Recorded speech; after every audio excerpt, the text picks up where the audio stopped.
Baik, na'udzubillahi minasyaitonirrajim. Bismillahirrahmanirrahim. Assalamualaikum warahmatullahi wabarakatuh. Alhamdulillahil wahidil qaharil azizil ghaffaril mukawwirul laili 'alan nahar.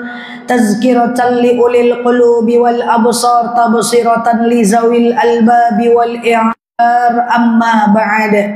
Ibu-ibu yang saya sayangi karena Allah, khusus Bunda Raja dan Ibu Ketua Majelis Ta'lim Masjid Al-Hijrah, dan ibu-ibu semuanya yang alhamdulillah dari tadi saya tengok nih wajah-wajah ahli surganya Allah, amin. Wajah-wajah ahli hidayah Allah, amin.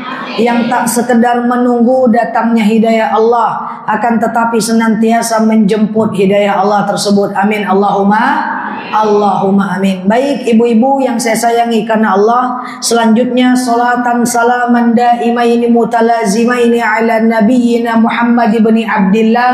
Salawat salam kita hadiahkan kepada baginda Nabi. Allahumma salli ala Muhammad wa ala ali Muhammad. Waktu sudah jam 5 lewat 10 menit. Maka ikan sepat, ikan gabus lebih cepat, lebih mantap ya. Baik, hari ini kita belajar tentang keutamaan dan amalan di bulan Sya'ban. Karena besok 1 Sya'ban, maghrib nanti sudah malam Sya'ban. Nah, bentar lagi bentar lagi maghrib sudah berada di malam Sya'ban. Dan besok adalah 1 Sya'ban. Maka ibu-ibu yang saya sayangi karena Allah, kita belajar sebentar, paling lama 30 menit ke depan. Itu sudah paling lama. Tak usah panjang-panjang, yang penting padat, bungkus, bawa pulang. Cocok?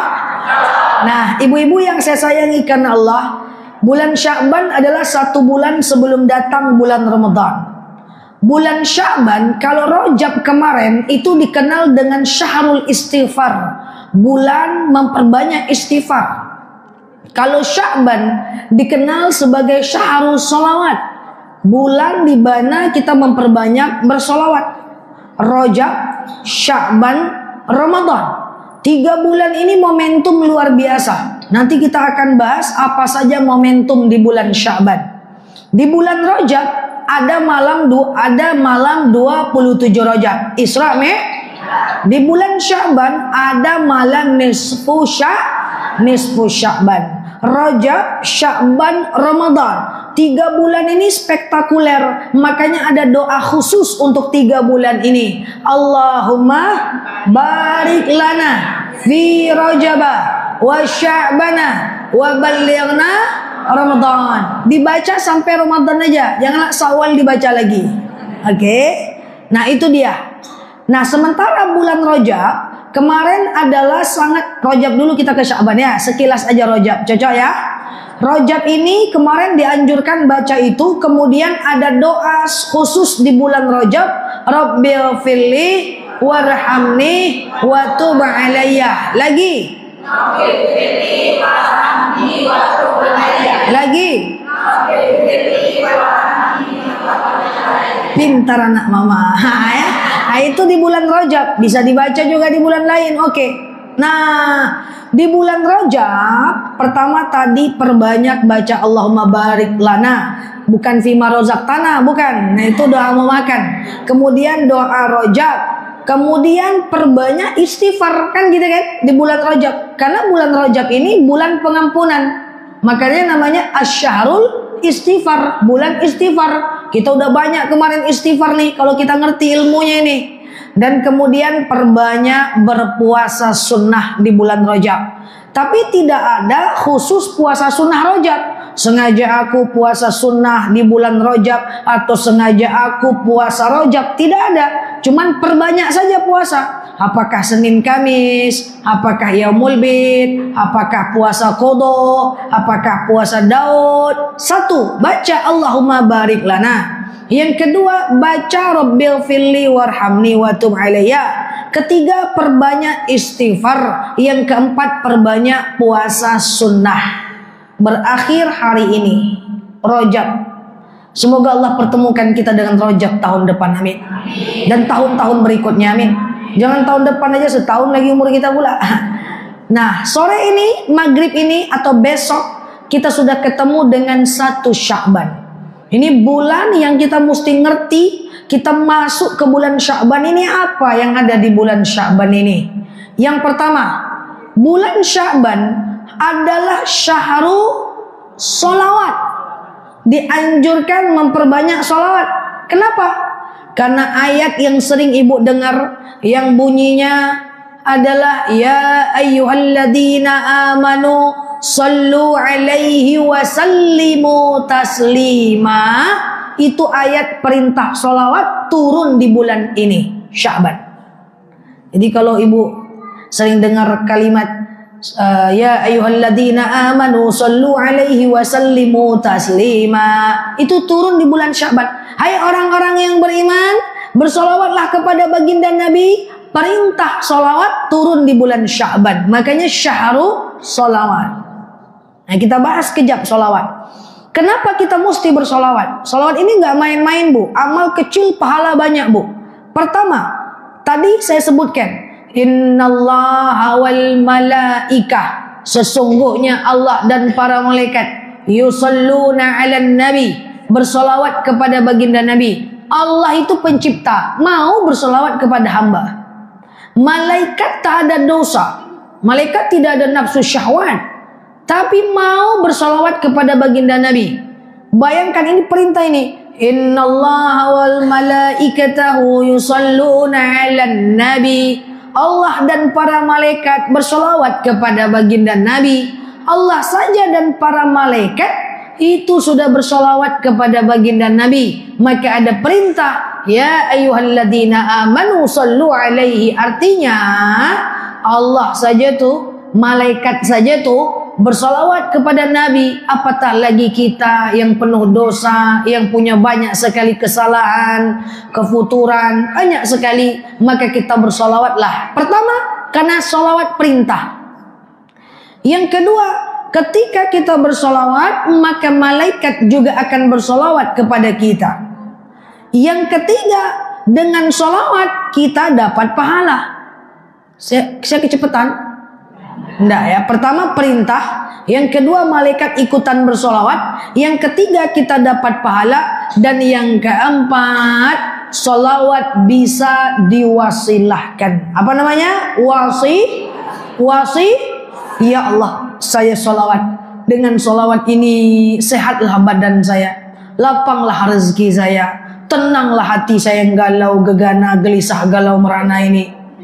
Lunaklah hati suami saya, solehkan anak saya, lapangkan kubur orang tua saya, berhenti malaikat menyiksanya, terangkan kuburannya, jauhkan hamba dari dengki dan dendam, dekatkan hamba dengan Al-Quran, bantu aku untuk hijrah dan lebih taat. Salawat bisa digitukan, gitu loh maksudnya. Pernah nggak ibu waktu kecil dulu ibu tacakia, leto tacakia, nah, ibu tacakia tulang, apa kata mak ibu? Ambil nasi, gulung-gulung, telan, baca solawat. Ya Allah, dengan solawat ini luluilah tulang tu ya Allah. Itu hasilnya. Pernah ibu sakit lutut? Baca solawat, Allahumma salli ala Muhammad wa ala ali Muhammad. Ya Allah, dengan solawat ni sehat lalu lutut ko ya Allah. Itu solawat. Salawat bisa dibegitukan, salawat bisa diwasilahkan. Itu namanya wasilah. Maka ibu selama bulan Sya'ban banyak-banyakkan salawat. Caranya gimana? Ibu tambah aja salawat ibu yang setiap habis sholat itu. Saya biasanya kalau menyampaikan doa-doa pendek atau fadilah-fadilah surat zikir, saya selalu menggandengkannya dengan sholat. Kenapa? Kita lebih ingat melakukannya kalau kita sholat. Kan kita sholat, habis sholat kan kita lebih ingat. Kan gak mungkin kita gak sholat kan. Nah nanti salam kanan, salam kiri gitu ya. Kita banyak-banyak bersolawat. Jadi ntar ya. Jadi ibu-ibu yang saya sayangi karena Allah, Solawat diperbanyak aja. Yang biasanya 3 kali jadi 10 kali. Yang biasanya 10 kali jadi 100 kali. Yang biasa 100 kali jadi 1000 kali. Lihat lo. Sabanta tuh nyong solawat 1000 tuh. Oke? Nah, pertama di bulan Sya'ban perbanyak solawat. Solawat apa Ustazah? Terserah. Solawat biasa, solawat adrikni, solawat tibil kulub, aman saja. Bacalah solawat karena Sya'ban syaharu solawat. Clear? Yang kedua, ibu-ibu yang saya sayangi karena Allah, di bulan Sya'ban kita masih tetap dianjurkan berpuasa. Karena Rasulullah banyak puasa di bulan Rajab, lebih banyak di bulan Sya'ban, dan full di bulan Ramadan. Jadikan bulan Sya'ban sebagai latihan kita berpuasa, sehingga di bulan Ramadan kita kuat berpuasa itu. Ini bentar lagi udah Ramadan pula lagi. Ini entah mau bahas Ramadan, entah mau Sya'ban, bingung pula ustaz-ustazahnya. Sehingga kita kuat. Kenapa? Karena fisik itu harus dilatih. Pernah ibu merasa di bulan Ramadan puasa ibu melawan puasa nampaknya. Angik badangkang bulu Kenapa ada orang puasa melawan? Tidak kuat dia puasa. Kalau dia udah terlatih memperbanyak puasa di bulan Sya'ban, biasanya dia akan kuat untuk berpuasa di bulan Ramadan. Karena fisik itu latihan. Makanya gini, saya sering bilang kepada jemaah yang baru pertama-tama tahajud, baru mulai-mulai tahajud, tolong tahajudnya dekat-dekat azan subuh aja dulu. Tidur enak dulu. Pas dekat azan subuh udah puas tidurnya, tahajud. Itu oke. Ini ndak baru pertama belajar tahajud bangun jam 2 malam. Ngantuk-ngantuk, habis itu lalu tidur lewat subuhnya. Semua tuh ada caranya. Dilatih dulu. Tahajud itu bu nggak soal iman aja bu. Tahajud itu soal fisik. Yang tak terbiasa bangun malam, sekali bangun tuh goyang dunia ini bu. Maka bagi pemula yang tahajud, dekat-dekatkan dulu azan subuh. Kan 30 menit menjelang azan subuh masih bisa. Yang penting sebelum azan, dekatkan dulu azan subuh. Puas dulu kita tidur, lalu mundurkan ke jam 4, mundurkan setengah 4, mundurkan ke jam 3, baru enak. Nggak bisa, semuanya harus dilatih. Nggak bisa nggak dilatih. Sama dengan macam saya kalau bimbing umroh. Jemaah umroh apalagi yang udah usia maghrib menjelang isya itu itu nggak bisa sekali berangkat langsung tuh, sakit lutut bu. Saya biasanya selalu bilang 2 bulan sebulan menjelang umroh jalan kaki pagi. Di seluruh jemaah umroh yang bimbing dengan saya suruh jalan kaki pagi biar lututnya terlatih. Karena 1 kali umroh tawaf sa'i belum termasuk di bandara, di hotel, dari hotel ke Ka'bah itu tidak termasuk itu, hanya tawaf dan sa'i aja itu 7 kilo jalan kaki lebih kurang.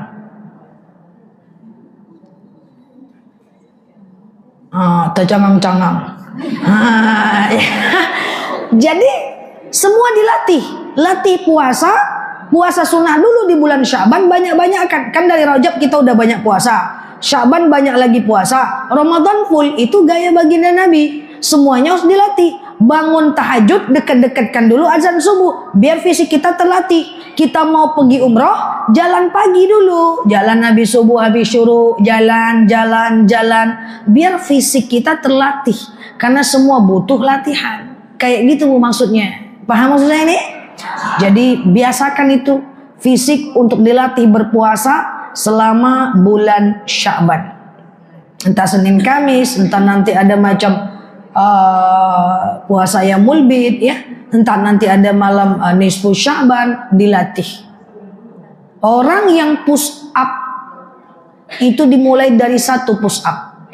Coba kalau nggak dilatih pelan-pelan. Aku pengen olahraga Ustazah, beli sepeda baru harga 10 juta. Sekali mendayung 3 jam, besok pagi sakit kaki. Nggak mau olahraga, mau mati rasanya karena nggak dilatih. 5 menit dulu hari ini, 10 menit dulu, 15 menit dulu, baru lama-lama. Nggak bisa diporsir. Saya bisa jamin 100% ibadah yang dipaksa langsung banyak tidak akan pernah konsisten. Coba ibu sedekah subuh langsung banyak, jumlahnya nggak dari sedikit, atau jumlahnya berubah-ubah dulu. Hari ini 2.000, besok 10.000, besok 2.000, besok 50.000. Besoknya apa ibu bilang? Nggak usah sedekah lagi, kan kemarin udah 50.000. Betul? Makanya saya biasanya ajak tuh jamaah sedikit aja. 2.000. Sebelum konsisten jangan ditambah. Memang ada juga yang bilang, enggak ustazah, masa enggak boleh 10.000, boleh 20.000. Boleh kalau udah konsisten. Kalau udah pasti tiap hari. Kalau belum pasti jangan dulu. 2.000, 10.000, 2.000, 50.000. Besoknya akan patanglah banyak. Gitu jadinya. Semua kayak gitu. Itu jurus konsisten itu. Baca Quran juga gitu. Banyak jemaah saya baca Quran. Hari ini saya baca Quran 3 juz ustazah. Mantap betul. Habis itu 3 bulan tidak baca-baca lagi. Pas mau baca lupa batasannya. Ini Ali Imran atau An-Nisa? Ali Imran atau An-Nisa? Ali Imran aja lah. Ali Imran lagi. 2 minggu baru baca lagi. Ini Ali Imran atau An-Nisa ya batasannya? Ali Imran atau An-Nisa? Ali Imran terus sampai meninggal dunia. Karena nggak konsisten. Jadi jangan banyak-banyak. Biasa-biasa aja lah ibadah tuh ya kan. Biasa-biasa aja, yang penting konsisten. 1 halaman terus, 1 halaman lagi. Kalau udah terbiasa baru naik kan Bu. Kalau udah terbiasa baru dia di up, baru dia dinaikkan. Di up itu bahasa kampung saya, kita beda kampung Bu ya. Baru dinaikkan, kayak gitu caranya. Kalau enggak agak susah. Ya jadi biasakan berpuasa di bulan Sya'ban sebagai latihan. Seluruh ibadah juga kayak gitu mesti dibiasakan dari hal kecil. Clear? Tadi apa yang pertama? Lupa. Salawat. Perbanyak salawat di bulan Sya'ban. Yang kedua, perbanyak berpuasa sunnah. Nah, yang ketiga, di bulan Sya'ban ini mak, boleh saya panggil mak kan? Seusia mak saya semuanya. Di bulan Sya'ban ini mak, kita akan ketemu dengan satu fitur, satu komposisi di bulan Sya'ban, yaitu malam nisfu Sya'ban. Apa itu malam nisfu Sya'ban? Nanti di sekitar tanggal 13 Februari. Malam nisfu Sya'ban adalah malam pertengahan bulan Sya'ban. Dinamakan bahasa lainnya adalah Al-Lailah Al-Furqan, yaitu malam di mana membedakan untuk mencatat amal baik dan amal buruk kita Allah Azza wa Jalla. Di malam nisfu Sya'ban itu, ibu-ibu, Allah akan mengampunkan banyak dosa, kecuali dosa orang yang syirik, al-musyrikin, dan orang-orang yang bermusuhan. 2 saja, kecuali orang syirik, dosa syirik, dan dosa bermusuhan. Semua dosa insya Allah Allah akan maafkan di malam nisfu Sya'ban. Jadi kalau ada ibu tidak bersapaan dengan mantan ibu 20 tahun, enggak ya? Yang tak bersapaan dengan tetangga 15 tahun, yang tak bersapaan dengan paman 15 tahun, selesaikan permusuhan dengan manusia di bulan Sya'ban. Karena nanti tidak akan mendapatkan permata di malam nisfu Sya'ban. Sebelum kita ke amalannya, saya jelaskan dulu nisfu Sya'ban. Ibu-ibu hati-hati. Saya cuma mengingatkan saja bahwa dalam dalil dikatakan tentang Ramadan, kam min sa'imin laisa lahu min siyamihi illal ju'i wal atas. Akan ada orang nanti yang dia masuk Ramadan, dia tidak dapatkan apa-apa melainkan lapar dan dahaga. Haus lapar, haus lapar, haus lapar. Siapa dia? Orang yang memasuki Ramadan tapi tak selesai urusannya dengan manusia. Maka stop, berhentilah bermusuhan. Kalau ada di antara kita yang mendengarkan kajian ini online maupun offline, siapapun kita yang merasa ada bermusuhan, segera mohon maaf lahir dan batin ya besti. Ucapkan. Nggak usah ibu sebut pula kesalahan ibu, nggak usah. Kenapa kau minta maaf? Kemarin aku gosipin kau parah banget pokoknya. Jangan. Jadi mohon maaf lahir batin ya. Terus kita udah meminta maaf, dia cuek aja. Nggak apa-apa. Yang penting kita udah minta maaf. Memaafkan atau tidaknya dia kita tidak bisa paksa. Yang penting kita udah minta maaf. Hentikan segala bentuk permusuhan. Karena dengan manusia ini ngeri, Mak. Dia berkait-kaitan dengan amal. Itu masalahnya. Bermusuhannya dengan manusia, puasanya yang menjadi tidak mustajab. Contoh, dalam sirah dikatakan, suatu ketika seorang sahabat bertanya kepada baginda Nabi, "Ya Rasulullah, kenapa engkau rajin puasa Senin dan Kamis?" Karena Allah akan membawa amalku ke langit setiap Senin dan Kamis. Jadi amal kita ini akan dirapel mingguan. Di hari dan Senin dan Kamis malaikat akan menyetor kepada Allah Azza wa Jalla. Loh, berarti amal kita ini dibawa di hari Senin dan Kamis. Benar kata Rasulullah. Oh, berarti amalku ya juga. Betul, kecuali orang yang bermusuhan. Bayangkan tuh. Karena manusia, amal kita jadi loading. Ujung-ujungnya disconnected. Sinyal error. Makanya tidak mau lagi ada jamaah saya yang suka bermusuhan. Kita dengan manusia ini, Bu, tersakiti dikit-dikit nggak apa-apa lah, Bu. Namanya kita bergaul.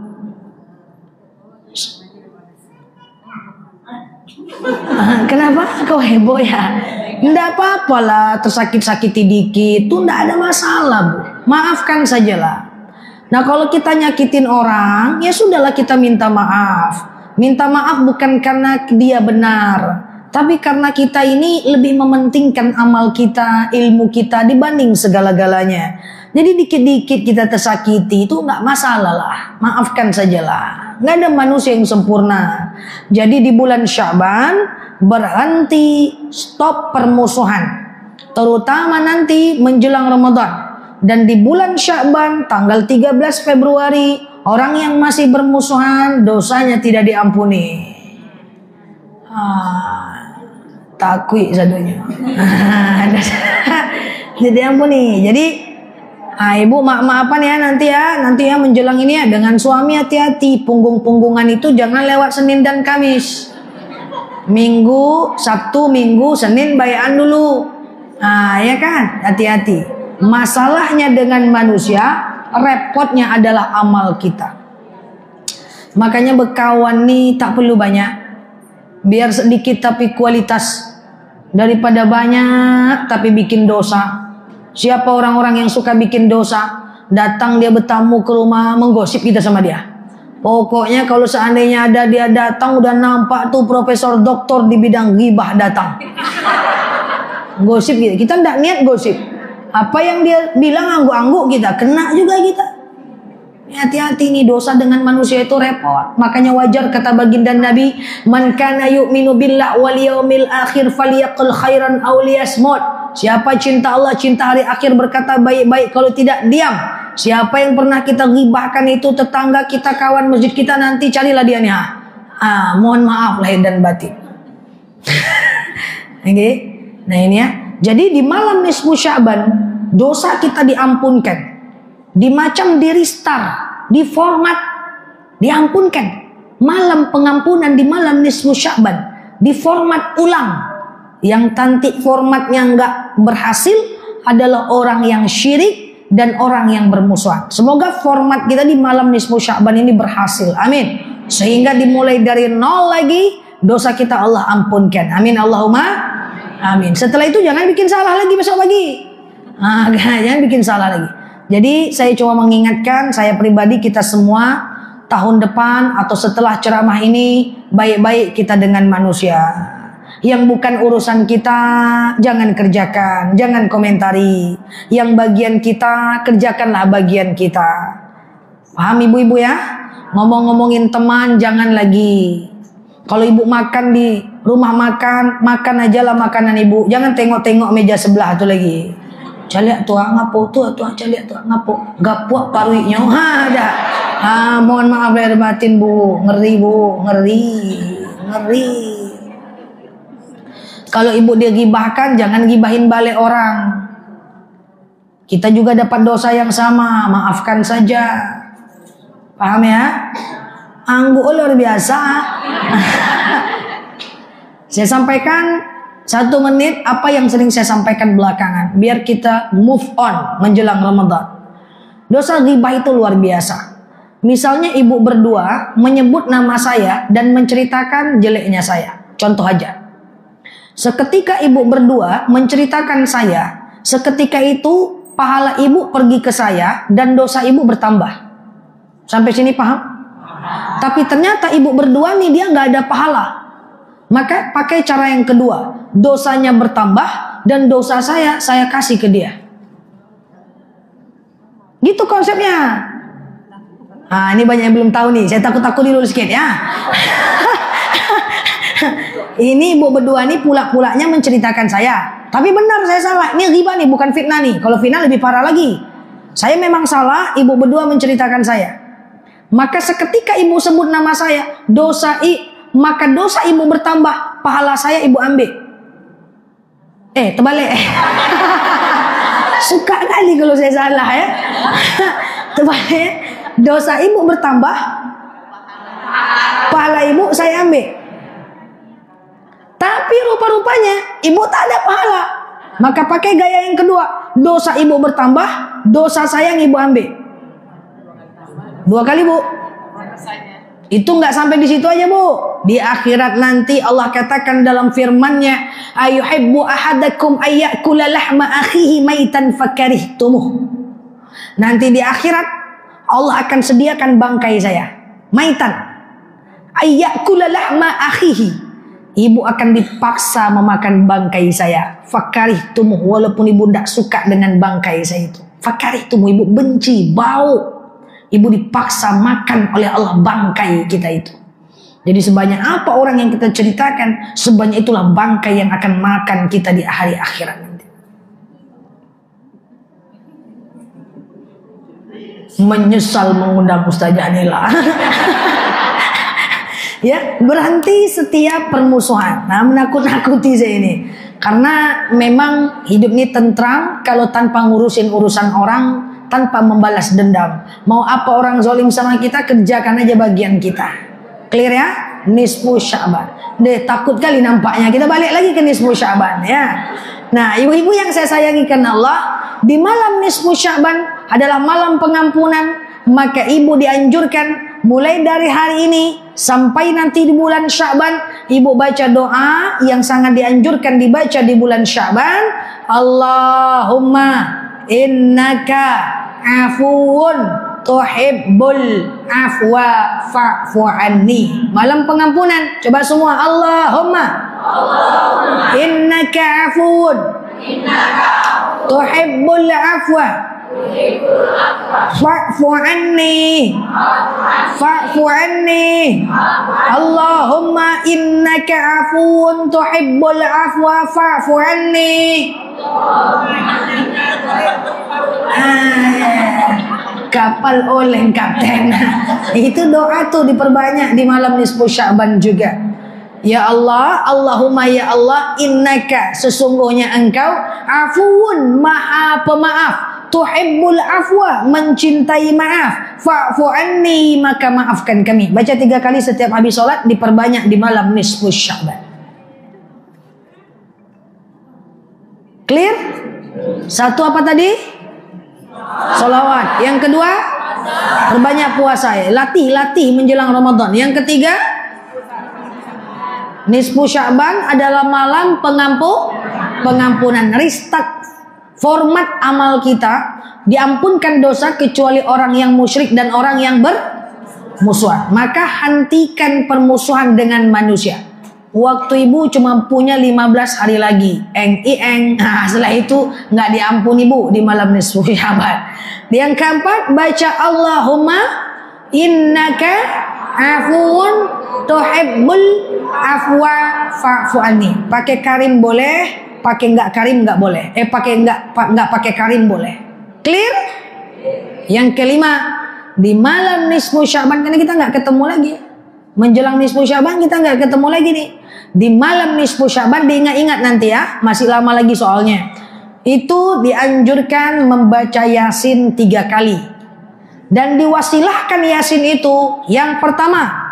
Yasin yang pertama wasilahkan untuk doa memperpanjang usia kita.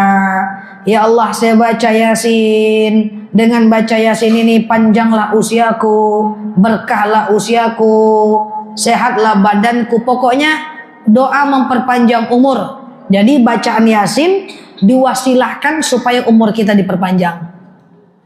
Yasin yang kedua, sebelum membaca Yasin yang kedua, sangat dianjurkan, diwasilahkan untuk agar rezeki kita bertambah. Pakai bahasa Indonesia nggak apa-apa. Ya Allah, lapangkan rezekiku, berkah, berikan aku kemapanan, hindarkan aku dari hutang, lunaskan hutang ribaku, kayakan aku ya Allah. Nanti kalau udah kaya, setelah nisfu Sya'ban, kaya yang dermawan. Amin. Saya itu selalu berdoa semoga kekayaan itu berada di tangan orang-orang yang beriman. Karena di tangan orang beriman ada wakaf, ada infak, ada sedekah, ada zakat.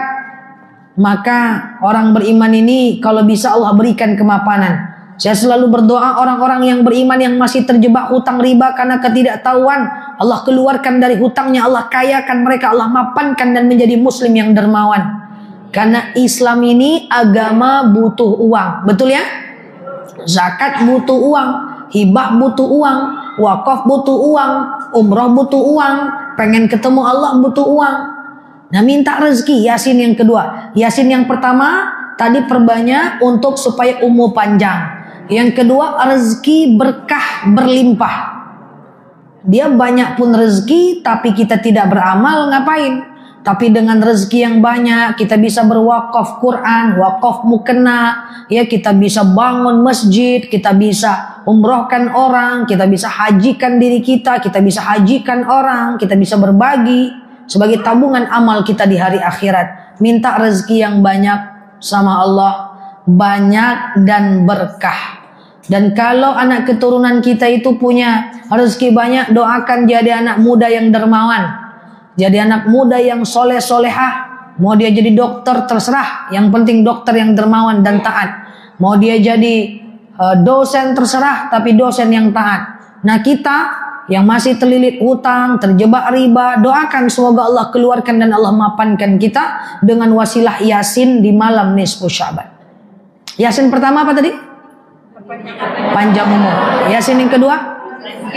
Rezeki. Yasin yang ketiga, minta doa sama Allah sebelum membaca Yasin yang ketiga kali, diwasilahkan untuk mati dalam keadaan baik. Husnul khatimah.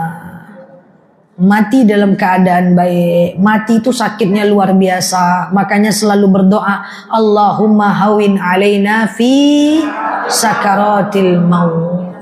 Itu diingat-ingat karena kita masih lama nih nisfu Sya'bannya. Mati dalam keadaan baik, mati dalam keadaan sholat, dalam keadaan ibadah, baca Quran. Maka mati itu ibarat peluang ilmu matematika. Orang yang sering keluar rumah berpeluang mati dalam keadaan kecelakaan lebih besar dibanding orang yang di rumah aja, betul? Orang yang paginya dia sholat subuh, iktikaf sampai syuruk, lalu dia masak sebentar, dia baca Quran, dia pengajian, zuhur dia pulang lagi, lalu dia ikut lagi pengajian, dia mendengarkan ceramah, dia zikir, sholawat sambil masak, dia kurangi jalan-jalan ke ulu kaso, enggak ya? Ya kan? Pokoknya aktivitasnya itu berdoa, berzikir, sholawat, walaupun dia nyetir, kemungkinan matinya itu besar nggak dalam keadaan sholawat? Besar, Bu. Jadi kebiasaan kita ini adalah kemungkinan mati kita. Tapi kalau ibu subuh ngangak-ngangak, siang baring-baring, sore manuang-manuang, manuang lah matinya. Ada orang ke mall terus, dari mall tutup sampai mall buka lagi, tutup lagi, asik ke mall, kemungkinan matinya kayak gitu. Ini bukan judgement, tapi peluangnya besar. Oh, laki-laki yang soleh, perempuan yang soleha, itu kalau menikah kemungkinan mempunyai anak yang soleh lebih besar. Walaupun kadang-kadang gak soleh juga, tapi kemungkinannya kan lebih besar, betul? Mak yang tak soleh, bapak yang tak soleh, menghasilkan anak yang soleh agak sulit. Walaupun ada kemungkinan, kan begitu ya? Nah, kalau kebiasaan kita ini majelis taklim, pengajian, sholawat, baca Quran, mendengarkan murotal, tartil Quran, di rumah tartil, di mana-mana kita baca, matinya dalam keadaan kayak gitu lebih besar peluangnya insya Allah. Maka saya sering bilang dengan jamaah gini ya, jadwal mati nggak bisa kita tentukan, Allah yang tentukan, tapi cara matinya yang kita usahakan. Katakan besok jadwal mati saya jam 1, contoh aja. Maka saya usahakan matinya baik. Kalau besok jam 1 saya lagi main-main, saya matinya main. Kalau jam 1 saya lagi ceramah, mati dalam keadaan ceramah. Kalau besok jam 1 saya baca Quran, mati dalam keadaan baca Quran. Maka usahakan 24 jam hidup kita ini berada dalam mode ibadah, supaya matinya dalam keadaan ibadah. Kan gitu. Kecuali tidur, kan gitu ya. Bila perlu tidur pun baca Quran gitu, tapi taklah bisa, ya kan? Nah, seperti itu ya. Yasin pertama untuk apa? Udah waktu udah lewat. Yang kedua? Rezeki. Yang ketiga?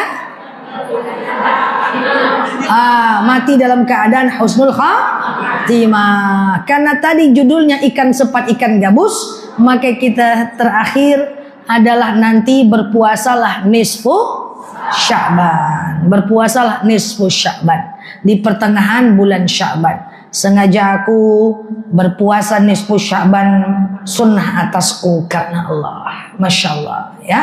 Nah ini nanti kita amalkan bersama-sama dari kaji pertama tadi sampai yang terakhir tadi. Semoga Allah mudahkan, amin Allahumma amin. Saya selalu ibu-ibu ya, sebelum saya tutup, karena saya sesekali cuman dalam pengajian nih, sebelum saya tutup, saya ingatkan kepada kita semua, Bu, rajin-rajinlah datang dalam pengajian. Siapapun ustadznya rajin datang. Kalau macam saya tak datang pengajian, saya masih bisa kuliah lagi. Mata masih oke, badan masih oke, otak masih nangkap, baca buku masih bisa. Kalau ibu tak datang pengajian, kemana ibu mau belajar lagi? Ibu kuliah? Tak kaju bangku tu siapa yang duduk aku aja. Ibu baca buku tak nampak pula mata, didekatkan apa lagi, bawa baring terkalok bulu, ya kan? Jadi kesempatan ibu belajar adalah dalam pengajian-pengajian. Hadirlah, paham nggak paham, angguk-angguk aja lah, nggak apa-apa. Ketawa pula, angguk-angguk aja, nggak apa-apa Bu. Jangan-jangan pas mengangguk tuh turun hidayah, kan nggak tahu kita kan? Nah ya, demikian wallahu a'lam bishawab. Mohon maaf lahir batin. Ala hazinnya al-Fatihah.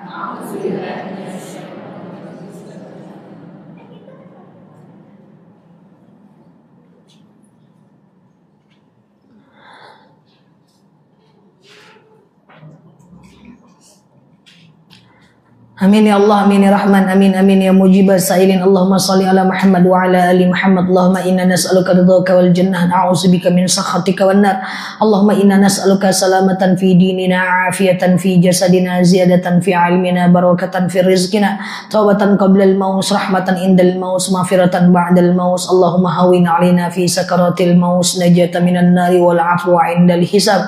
Allahumma antas salam minkas salam wa ilaika ya'udus salam, fahayyina rabbana bis salam ودخلنا الجنة دار السلام. تبارك ربنا وتعالى يا هذا الجلال والإكرام. اللهم إنا نعوذ بك من الهم والحزن، نعوذ بك من العجز والكسل، نعوذ بك من الجبن والبخل، نعوذ بك من غلبة الدين وقهر الرجال.